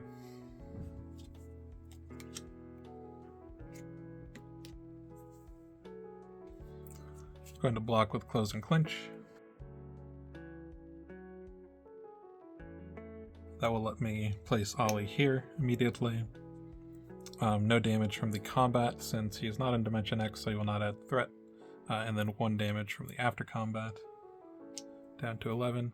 Of course, what this has allowed me to do is now be in the spot for the ally. Bruce. We know the last card in the initiative deck is Ace Duck, so like if we could get below 3 cards, we could get some value, but without any Jeets, I think it's going to be difficult. So let's say we maneuver, boost with the regroup to get over there, play the Nunchaku, we'd still have these cards plus whatever we draw for the maneuver. So it's unlikely that we actually get to do that, and honestly, it'd be using an Nunchaku for not great effect. I think we'd rather set that up for next turn. So as a result, I think we're probably just going to accept that we're not getting value out of Ace Duck, but he's been really good so far, so if there's a turn where we don't really get to use him, that's fine. So let's maneuver for Bruce. We do find a Jeet, but like I said, well, it's a little bit more attractive now because we could boost with the regroup.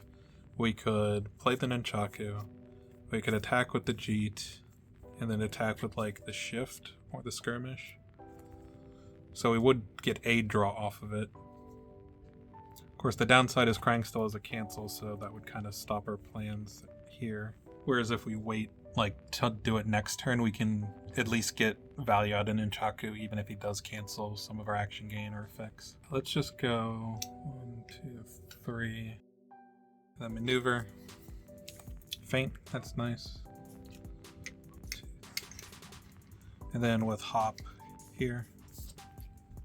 And Ace Duck will not get any value because Ollie has 3 cards, Bruce has 7. But, you know, we gotta give him a rest at some point. Alright, end of round. We do get Karai.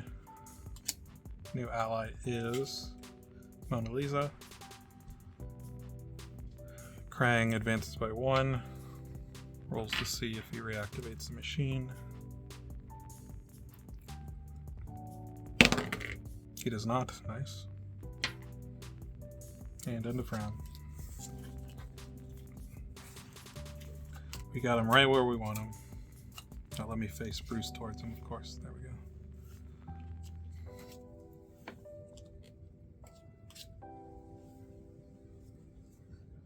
Trap.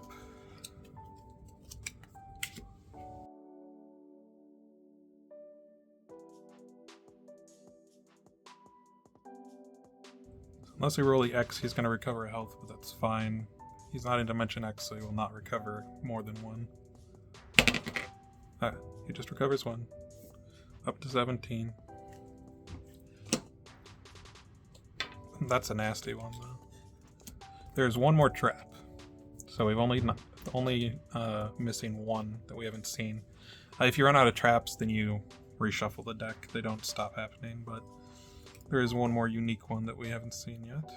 Alright, Ali. I'd like to set up Ace Duck to be useful if we get him, so let's stick and move. Alright, it's the Deception. So 2 damage. Down to 15. And then 1 more after combat.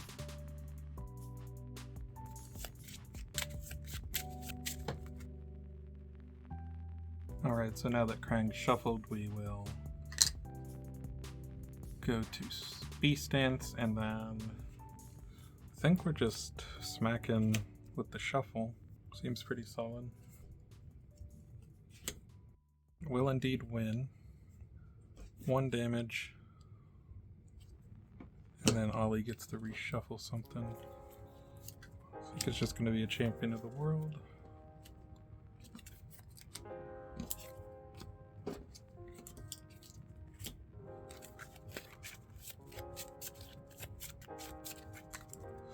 And then back to butterfly.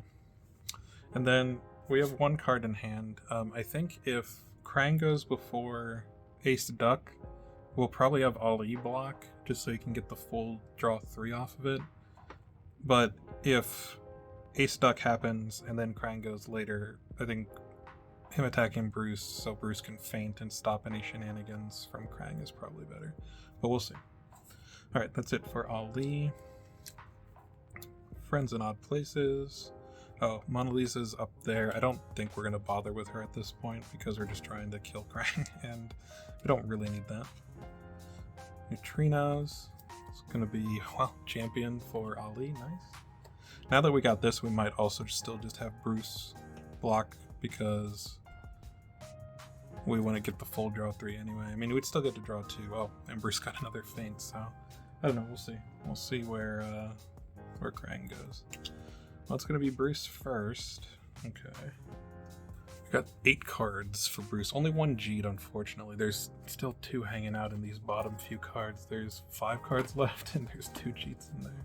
But we can have a good turn. Oh, this was the card I was talking about, by the way. The Corkscrew Finger Fan. This, in the original printing, was called Corkscrew Finger Jab. So that did get slightly changed. If you look at his hand position, it is more of a fan as far as the position of the hand, so that might be why they changed it. Maybe it's just a more accurate name for the move. Alright, yeah, I mean, if we Nunchaku, and then we could cheat, skirmish, shift, that seems like a pretty good turn, and we still have 2 feints of Be Like Water and a regroup. Yeah, I mean, that seems to be a good play, so let's Nunchaku. What do we want to start with is the question. I guess we'll start with the Jeet. If he cancels us at some point, it is going to disrupt the combo, but there's not too much we can do to avoid that ultimately. And of course he's going to cancel the Jeet, because why wouldn't he? He doesn't ignore, so he still takes 1. Down to 12. Poor Bruce can't escape the combo breakers no matter where he goes. And then I guess we'll still skirmish, it's still 5, and then we can always shift on a future turn just through a maneuver. Or if we get back the swap Jeet, like we could get back the swap Jeet with our Be Like Water if we block with that at some point, and then go from there. Big brain move. I mean, that's 4 damage, so I'll take it. And he's not going to activate a machine because he definitely did not win. So 4 damage down to 8. And then we can move him if we want, which I do think I want to, because if he pulls the 1 of that heals him for each adjacent fighter, I'd rather him not get a double value off of that. And Ollie's already gone. Plus, even if he hadn't, he'd be able to hit him in butterfly stance. So I'm going to move Krang there. And then Bruce could hop like here or here, end of turn. It's funny, even if he hops here, Ollie can still smack over him, which is kind of funny. Yeah, I'm pretty committed to just feinting the next 2 attacks from Krang at this point and trying to kill him with the rest of our cards. I'll go here because I think that's just a little bit better of a spot to be in. I'd like to be here because I could do there, but I don't want to be in Dimension X, so we're not gonna hop into that spot. Ace Duck. Bruce has more than 3, so we'll get Ollie drawing a card. The Louisville Lip. Gets a little bit of health recovery and some draw. The discard is unlikely to come up too often, though. Krang is up. He's going to go here and attack Bruce. We're just going to give him a taste of his own medicine and say no. Deception incoming. Nope, big brain move, and that does stop him from activating off of that, because even though he won the combat, he's getting his effect cancelled. So down to 9 for Bruce. No extra effect for Krang.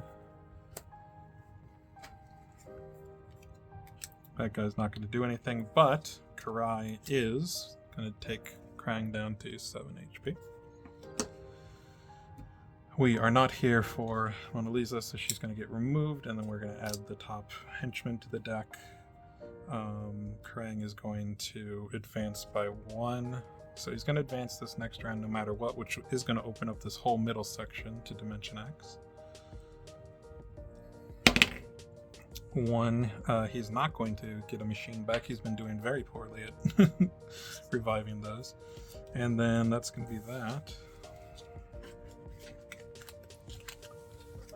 But he is on his last legs, and we are hopefully going to be able to take him down before Dimension X becomes too much of a problem. We can kind of lure him into this section here if he's not dead by this next turn, which he might not be, because we don't have a ton of damage potential for Bruce right now, since we didn't get to do the full Nunchaku combo turn. And then Ali has some good stuff, but he's currently in Butterfly, so we need to get into B before we can really go crazy. And then Muckman and Joe Eyeball is the new ally, which gives us some recursion, which is particularly nice right now, especially for Bruce, because he doesn't have too many cards left in deck, so you would very quickly be drawn into whatever you recur. Alright. Ooh, new henchman is here, and this is actually one that I didn't see last time. Hun. Shuffle the villain's discard pile into their deck. Well, that's annoying.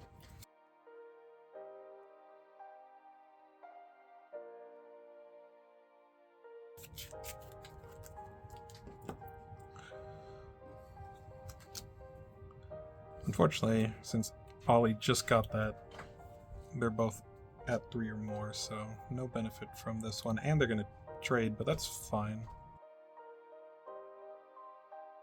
Krang. Something else that we need to be aware of is that Krang could advance mid-round with the heal thing that heals for each adjacent and advances the threat by that amount, so we do need to be careful on that. There's only one of it, so if we catch it now and cancel it, that would be great.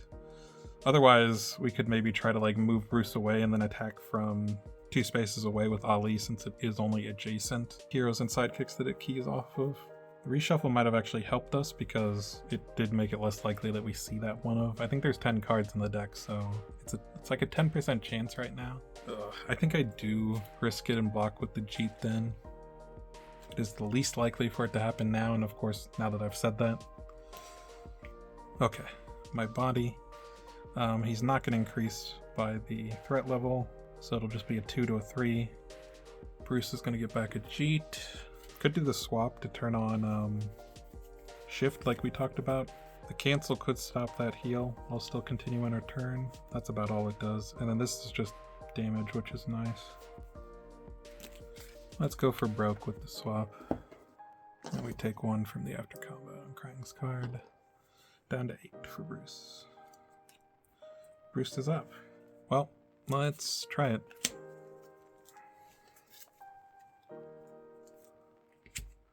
Okay, it's not a cancel for once. It's going to be a 3 to a 3, so no damage, but we will swap. And then shift. Let's go. 5 damage down to 2. If only we had the 1-inch punch. It would actually exactly kill here. If we get Muckman and Joe Eyeball, we could get it back. Something tells me that's not the most likely thing to happen, though. We could, at the end of this turn, hop with Bruce into that spot, which isn't terrible. But Bruce does still have 1 more action. Half of his cards are 1 or less block, right? Because he has the ones, the one that he just played, which is the one that boosts by the threat value. He has the one that activates a machine if he wins, and deception, of course. So there's a 50-50 chance we do at least 1 damage on this. There's a 1 in 10 that we just kill him. If it's the one that heals and advances the threat, the feint would stop that, and we wouldn't have to worry about it for the rest of the deck cycle. Yeah, I think I like attacking with this feint as our last action. Because if we do 1 to him, then Champion of the World can kill over all of his 3s, which he has many of at the moment. Okay. Unfortunately, it's the blank 3, which is the worst one, but what you gonna do? And then Bruce could hop away. He could hop here, which would mean that he's out of Dimension X, even if it advances. But I think I like going here. I mean, I guess if we go here, then if Ollie attacks from here, we don't trigger the advance on the heal. He's advancing no matter what, but him advancing mid-round is more annoying than not. I guess it doesn't really matter too much, though. So maybe we do just want to be here, get the ally, yada yada. Okay. Oh, also, if Karai shows up, then we still get a damage if... Yeah, okay. This is better because of Karai. It does mean that Bruce is in Dimension X, so this last trap could be a doozy, but we'll see. Good lord. Okay, so we're either going to discard the top card of our deck or 2 random cards from hand. We only have Regroup in hand. That's our only card, so the 4 to 5 is honestly not that bad right now. Obviously, we could get the X. That would be nice. Not have to discard anything, but it's going to be... Okay. Regroup from hand is gone. Big rip. Regroup is the best card in the game, so losing that is at least a moral defeat. Even if we beat Krang, was it worth the cost? All right, well, we're immediately going to be able to draw a card for Bruce, so he'll have something in hand. Oh, let's go. We won again. Now we are undefeatable. And then hard to be humble for Ali. Getting that information could be nice if it goes that long. Ali. Honestly, if we had done a damage to Krang with the feint, we would just not go in with Ali because we wouldn't want to risk the heal, and then Krang would just die to Karai when Karai comes out. But given the fact we did not deal a damage, I do think I still want to go in and smack with Ali. So we'll maneuver. Ooh. My reveal for Ali. Had a lot of fun making that video. The Greatest. This is a 4-value attack. After combat, if you dealt 6 or more combat damage this turn, gain 2 actions. So very nice if you can chain some stuff together. Also, of course, with the mind games, obviously against co-op it's not going to matter because they always block, but mind games against your opponent in 1v1 means you can potentially get some good stuff with this. Also, if this goes into a sidekick undefended, like let's say you're in B form, if this goes into a sidekick undefended, that's the 6 that it requires to gain the action, so then you could gain those actions. You're in butterfly form, maybe you can now go and get to the hero to attack them instead. Gives you some really cool options. And the frame break, this is the best frame break they've done for any of the card arts, so absolutely love that. So we're gonna go here, and then I think I want to play champion because we draw a card off of this. As long as we do at least 1 damage, then Karai will kill if it's not the heal. We could just kill off of this as well. There's a few cards that this just kills over. Yeah, seems good to me. What do we got, Krang? You gonna beat the champion of the world? No, he's not. And with that, we get the knockout punch onto Krang. Takes 4 down to nothing. And goes down. And yeah, that is the Krang scenario with the 2 new minions that we did not see in the Shredder scenario last week. That is Bruce Lee and Muhammad Ali. Obviously, Bruce Lee has been around in the game, but he's always a lot of fun. We didn't get to do a ton of crazy stuff with the Jeets, just because we did have a few still in here. Yeah, the last 3 cards were our 2 other Jeets and a Be Like Water. The high straight lead being essentially another shift is very nice, especially if you can recur that a bunch. I think this one is probably the most useful one in Adventures, just because attacking with big values is nice, especially because there are things that care about printed values, and this gets around that by being a pretty low print value. But with something like Nunchaku, you can make this like a 6. The ability is active, and the only thing that stops it at that point is like cancels and ignores, but those aren't as common in adventures, even though we did see both Krang and Leatherhead having cancels in this scenario. But yeah, so that was what was left for Bruce, and then for Ali, let's see if we had any cards we didn't see. Nope. The greatest was the last card in the deck that we hadn't seen, and then we've just got some extra copies of some cards we already saw. But yeah, no, Ali is a lot of fun. I'm particularly interested to see him face off against other fighters in player versus player modes, just because I think he has a lot of interesting mind games, and the stance switching is really fun. He has a lot of movement stuff as well, which is cool to see. But yeah, he performed pretty well in co-op as well. Seeing him and Bruce kind of be able to just wail on the bad guys here was a lot of fun. Them being move 3 definitely helped. I noted at the start that trying to cover everything, the allies, the minions, and Krang, and dealing with his machines all at once would be a little bit difficult, but they managed to do it, and once the minions started falling, it started to get a lot easier to manage those things, obviously. Also got some lucky rolls on Krang not resetting the machines. Also, because we were staying out of Dimension X, we had some turns where the traps didn't do anything either. But you can see that it can get really out of hand if you don't keep a close eye on the machines. Also, I'm actually wondering if Krang might be pretty difficult at 4 players, because you don't scale the threat track with extra players, right? It's just based off of the machines and his card effects. And he had a lot of stuff that advanced the threat. Now, you do have more players to try and deal with machines, as well as sidekicks that can be sent and dealing with machines while you're still attacking with the heroes, or vice versa, depending on who you want to attack with. But he had stuff in his deck that advanced the threat. Obviously, if you have Leatherhead in here, he's like a mini boss that advances the threat. It doesn't take too much to get him advanced, and between some of the traps and the machines and Krang's cards themselves, it feels like that threat can go up pretty quick if you're not careful. So I actually wonder if a 4-player game with Krang would be one where you might actually not be able to have time to take out all the minions, just because you really need to focus down Krang, because he has extra health in 4 players, of course, compared to what we had here, and you just might not have time to do all of that before he gets there. But yeah, well, I'm sure I'll play against him with bigger player counts at some point, whether on or off camera. And I do think that he could have one of the more challenging scenarios as a result. I'd also be interested to see, like, you know, we bring over, like, let's say we keep Leatherhead, we throw in Ant Queen, because she also advances the threat, and now you've got, like, a real tight clock, even if you just do a 2-player scenario with Krang and those 2 minions.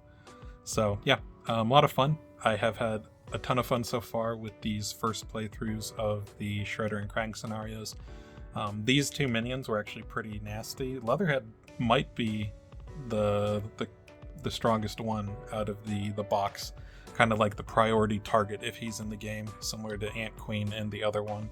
And then Slash actually kind of feels like the next level priority, so it's kind of funny if just the way that they happen to break up, because I did it randomly when I was deciding which ones to play against Shredder, and I was like, I'll do whatever 2 don't get picked for the Krang scenario.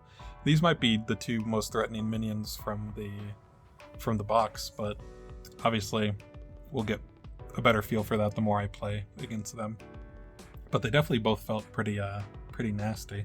So yeah, hope everyone enjoyed. I am planning on doing more adventures content soon, both on the channel here as well as on my live stream on Twitch. So definitely keep an eye out for that. Link to my Twitch channel in the description below. One of the things I know that I want to do is play the playable Shredder and Krang decks against the opposing villains. So taking Shredder into the Krang scenario and Krang into the Shredder scenario and seeing how that plays. And then it is October still, so I want to do some stuff with Hack Slash Repeat. And just like I did a couple years back, I want to do some adventures with them, because Cardboard Hustle, Darren, who is one of the designers for the adventure system, along with Jason, the 2 of them make up Dirtle Games, who have done a ton of awesome games even outside of the Unmatched Adventures systems. I got all of the Volume 1 and Volume 2 hack/repeat fighter decks printed professionally, and then Darren sent me minis and dials for the Volume 1 fighters. I think I used those in a stream a couple years ago against the Adventures stuff, but I definitely want to do more with that, especially now that we have 2 new villain scenarios and more minions to fight against. So those are the current plans for Adventures content, and that's just in the short term. I'm sure as time goes on I'll do even more with this stuff because I absolutely love Adventures, and this box has been a really, really good follow-up to the system. Tales to Amaze was awesome, but this adds even more mechanics, which you can, again, mix and match between the 2 sets, so could not be happier with how this turned out, and cannot wait to do more. Alright, and then the last thing we're going to look at here before we are done is the maps that come with the Lee vs. Ali set. You might have already seen one in action if you tuned into Angel's stream, seeing the fighting inside of the ring with the special rules. But yeah, so the one side of the map is Thrilla in Manila.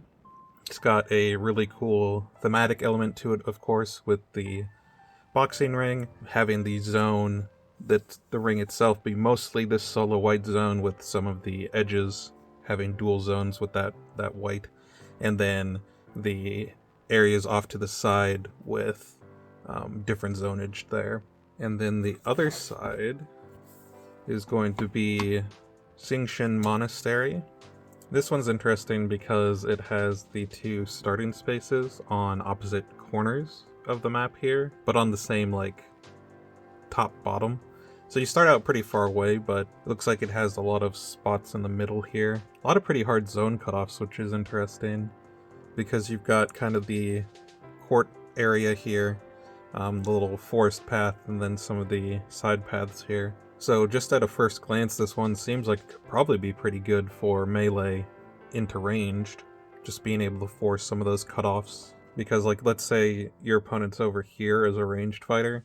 If you position here, then they'd have to go all the way around to get into the green zone here. So yeah, pretty interesting options. There's also not too many multi-zone spaces. Like, there's the one tri-zone, there's a couple duels here and a few over here, but all of the duels over here are pretty self-contained in this yellow zone, so it doesn't actually give you a lot of range. So yeah, seems like a pretty solid one to be anti-ranged if you're a melee fighter. But yeah, so those are the 2 maps. I haven't played on them yet, outside of seeing some of the games on the stream with Angel doing the commentary for the fighting in the ring. Yeah, but we were using, special rules for that, so it didn't give a full view of the map. But yeah, always good to have maps. I love that they're doing 2 per box again, just because having more map variety is always wonderful, and it's cool finding the little things on maps where it's particularly good for a certain style of fighter, or maybe a specific fighter with their ability or deck can take advantage of things. So interested to see how these play out, and loving the set as a whole. They played pretty well in Adventures, and I think they'll be even more fun in player versus player context. And of course, the matchup between Lee and Ali within box is quite a bit of fun. So definitely stay tuned for more content, whether it be Adventures or using some of the new fighters in other formats. Hope everyone has a good rest of your day wherever you are, and I'll see you next time. Peace.